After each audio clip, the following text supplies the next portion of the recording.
Is the HTC One better than the Sage My C3? Hell yeah!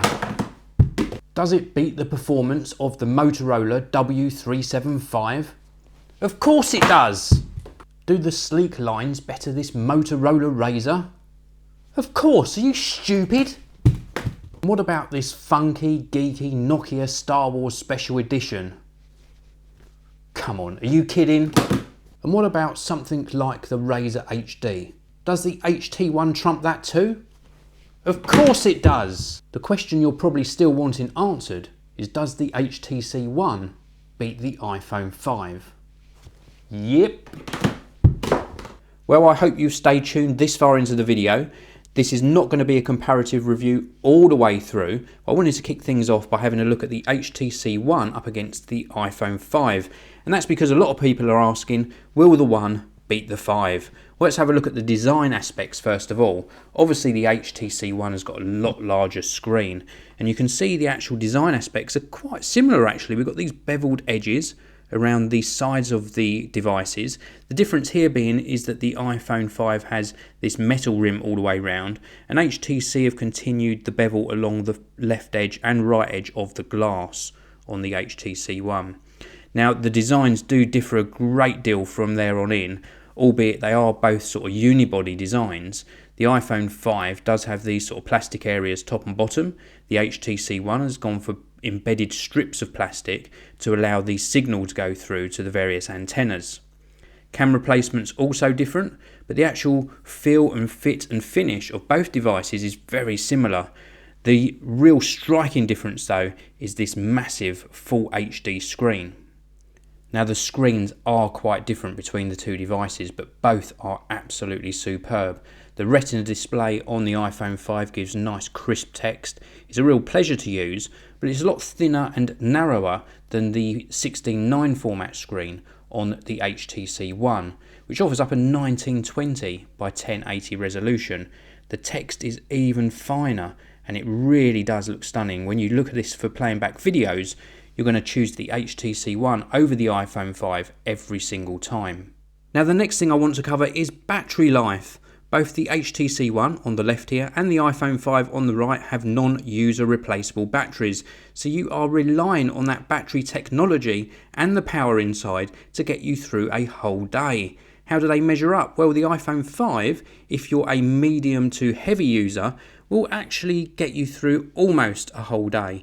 Certainly light to medium use you won't struggle at all, but if you're a real heavy user, you take a lot of photos, take a lot of calls, a lot of multimedia on here, you will struggle to get a full day's use from a single charge. You'll be reaching for that external battery pack or a charger to give this a top up. With the HTC One on the other hand, I have really experienced excellent battery life. It seems to get better in fact with every single charge. I would say a medium to heavy user will get through a whole day with no problem at all, and a light to medium user will probably get a day and a half between charges. So this far exceeds the battery life of the iPhone 5, even though it's powering more pixels on that larger screen. Now the last comparison I want to make before concentrating just on the merits of the HTC One are to do with apps. Now it used to be that if you wanted an app, it was available on iOS, and sometimes you had to wait a lot longer for it to be available on Google Android. Well, that still is the case sometimes, but certainly all of the apps that I use on a daily basis on my iPhone 5 are available on Google Android as well. Sometimes they are not quite as elegant, but they work and they are available, so this is no longer an argument when choosing between the two platforms. Now I want to talk to you about some of the merits of the HTC One. Now you can see the home screen here. I've got absolutely covered in icons. These are the applications I use on a daily basis. And even if I'm jumping in and out of Instagram and Twitter all day long, I still get that full day of battery life between charges. So I'm very impressed with both the battery life and the performance of all of the applications I use. When we look at something like the YouTube app, if I go into here and set this video playing, this is a really nice viewing experience. Very, very clear screen, very good colour rendition as well, and a great amount of detail. These speakers along the side, wow, these perform so well, and they go extremely loud. Let me give you a little demonstration of the volume now. Now, I'm not going to really concentrate too much on the hardware, but I will talk about that a little bit throughout this video.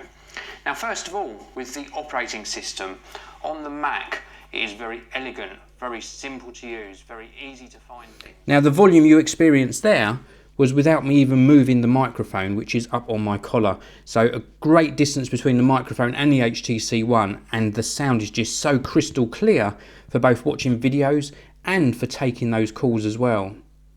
Now I want to talk to you a little bit about the camera on the back. This has been a little bit controversial because rather than putting in something like a 12 or a 13 megapixel camera, HTC touted this the ultra pixel camera. So it's actually only got 4 megapixels but a lot larger pixels on the sensor, and what that equates to is really good low light capability.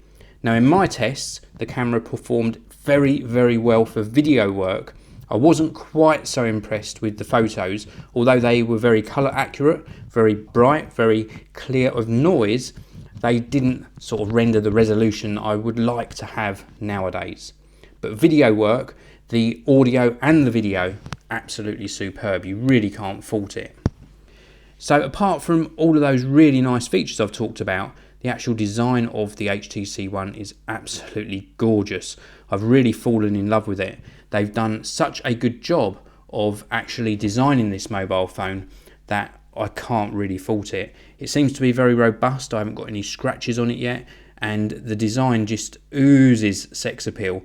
I really do like this sort of white band that goes around the edges.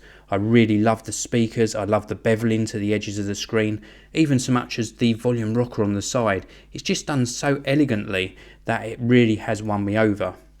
So this is the HTC One. This is HTC's flagship Google Android mobile phone for 2013. Would it replace my iPhone 5? Well, yes it will this time around. I'm going to stick with the HTC One as my daily driver. I've been so impressed with it, and I do now believe that this is a relevant and very capable mobile phone that will take a lot of iPhone users off of Apple. So thanks very much for watching. Please do leave me your comments in the comment section below. As always, give this video a thumbs up. It really does help me. Please subscribe, and I will see you all in the next video.